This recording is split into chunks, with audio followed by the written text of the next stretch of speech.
Hey guys, and welcome back to another video by UmbrasDarkness. In today's video, you guys, we're going to be going over the very basics of PvP. This is going to be a refresher on a video I did a little bit ago, or towards the beginning of my YouTubing career about this game. That being said, if you understand the basics of player versus player, this probably isn't the video for you guys. And I understand that. The following videos will be going more and more in depth about player versus player and how to strategize and things like that. This is just a very generic and basic video to try and get some basic thoughts out there and explain the basic concepts of player versus player. After this series is done, we'll be going over the tier list for player versus player special ants. So yeah.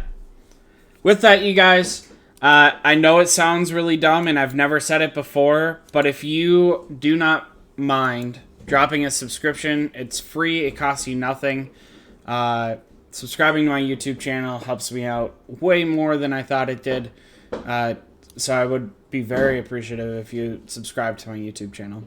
Alright, you guys, so first off, I have these graphics in my Discord. They were posted today by me. They're old graphics from Grinch. You can see down here. He's since quit the game. They're a little bit out of date. We've disproven parts of it, but they do get basic features of the game across from you, like how the range works and stuff like that. And then for this gathering one, complexity coefficient, for those that raid like their anthills, right, their farms, and they're rating it, and they're like, well, I have all the equal sand, leaf, meat, all that, and I'm not getting the same amount of resources for each one. That's intentional. That's because of this complexity coefficient. So that's how that's being impacted, on top of, at certain queen levels, the percentage amount of resources that you're getting gets reduced. But the complexity coefficient is why if all resources are the exact same, you're not getting the same amount of resources for all things. Alright, you guys, that's just like the basics of it. I just wanted to go through and show you guys that resource. It doesn't, you don't have to use it, but it's a good read if you're just beginning the game and you don't understand basics. So, with that, we're going to go over we're going to go over the basics again, the very basics of the game. So, first off, you have 3 different types of troops. Don't pay attention to up here, ranged versus support versus, like, New World General is not a ranged ant, it's a support ant. Versus melee, you should have, like, this definition inside of your own self. A melee ant is an ant that only has a range of 2 or less. A ranged ant is a DPS, a damage producing per unit, that has a range of 3 or greater. Some would even say 4 or greater on all skills. And a melee unit is a ant that has DPS moves on all skills, all 3 skills, range 2. This is really important, you guys. Some of these can get a little bit confusing along with, like, New World General. This is a support ant. So a support ant is an ant that has one or more abilities that do no damage.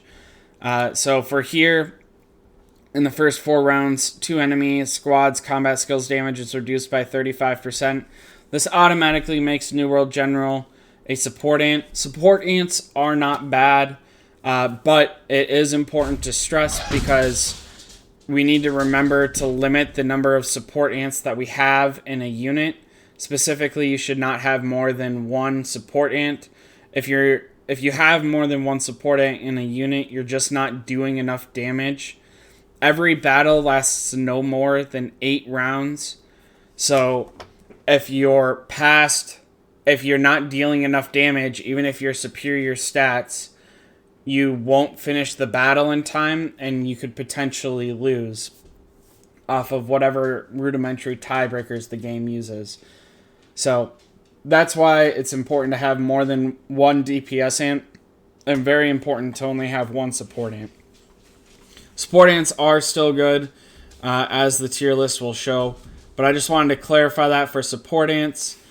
The other basics of the game that we want to talk about real quick are not all moves are created the same. So there's high damage producing skills, again, that do a lot of damage, like Golden Armor's skill 2 after it's been starred up. 55% chance to deal 332.5% damage is a lot of damage. It's a good special ant, etc., etc. And then other moves may not deal as much damage, but they have things such as Weakness Strike that cause them to be exhausted, reducing their damage by 20%, while simultaneously dealing damage to that unit. So even though this ant is labeled a support ant, I would not classify it a support ant. I would classify it a melee ant because it fits those capabilities. Again, that's why it's important to understand definitions of ants when talking to someone. So we have melee, support, and ranged ants. A support ant is someone that has at least one skill that deals no damage. A melee ant is all skills are a range of 2. So range of 2. This is a range of 3, but And this is a range of 2. So I would call this a melee ant because it has a skill that is a range of 2. So it needs to be in the first 2 rows to be effective. Or you have a ranged ant, which is a range of 3 or greater on all 3 skills, such as Jack Jumper, where it has a range of 4, a range of 5, and a range of 5. Alright, you guys, there's only a couple more things I want to cover in, again, this very basic level of player versus player video. More complex videos coming out next. First, the battlefield is six slots big, right? And they are composed of the 3 rows you have and the 3 rows that your opponent has. The insects don't take up rows. They don't perform combat. They deal no damage, etc., etc. They are clearly there as a stat boost. Essentially, you could think of insects as the first genetic, right? They are the first thing that came out before cells that just pure boost stats. That's it. That's all they are. So the three rows here and the 3 rows here, a range of 2. Golden Armor, if it has a range of 2, 1, 2, as it shows. If this had a range of 3, if Golden Armor had a range of 3, which it doesn't, but if Golden Armor had a range of 3, 1, 2, 3, it would hit these 2 units, and then of course would not deal damage to your own. If, let's say, this unit is removed, then Golden Armor, the range of 3 move would go 1, this unit is removed, 2, 3. So the battlefield shrinks as units are removed. This is important because it kind of explains why Golden Armor and Slim March and Giant Tooth can be placed in row 2 instead of a range 3 or higher ant has to be placed there.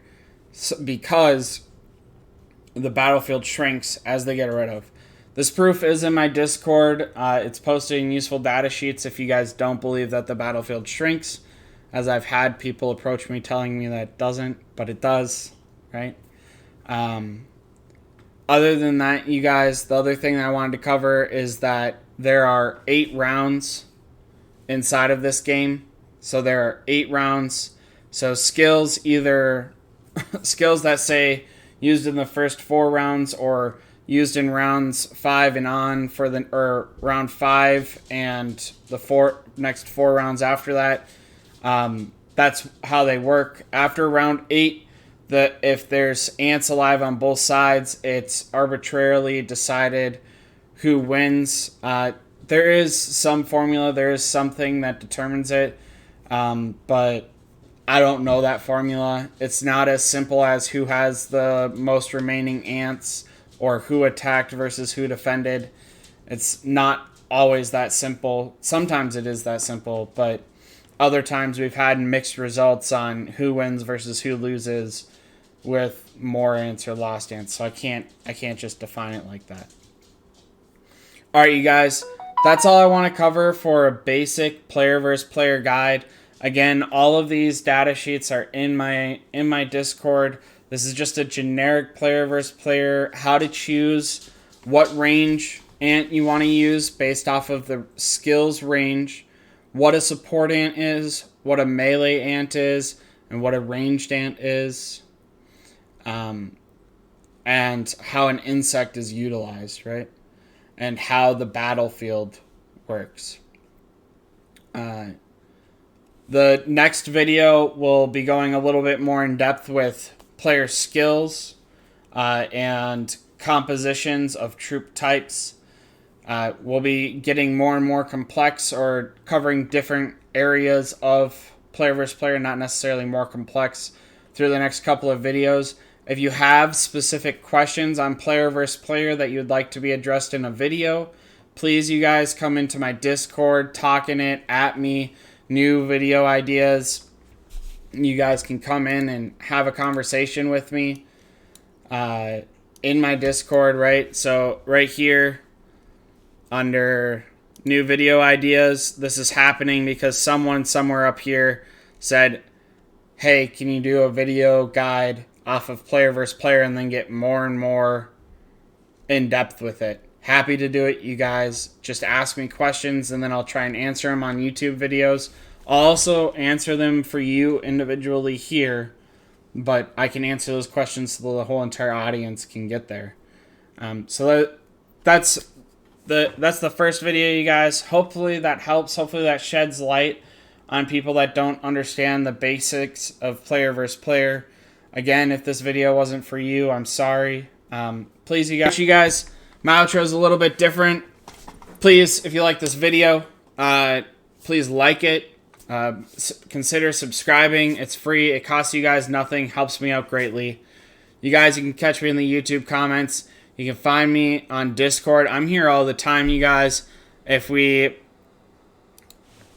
type in rank, you can see that, oh, I'm no longer the #1 talker, but I am one of the highest talkers in my Discord. I'm here all the time, you guys. I love to talk, love to help. I want to make this game better and funner for you guys. Or worst case scenario, you guys can catch me on server 193. Huge shout out to the 2 Patreons that I have. Thank you guys for the love and support. I really do appreciate it. I hope that you guys are getting your questions answered. And if you'd like to join the Patreon, my Patreon link is in the description below. There are exclusive abilities at each different tier level if you're interested. Until next time, you guys, stay humble, stay happy, stay hungry. Bye, y'all.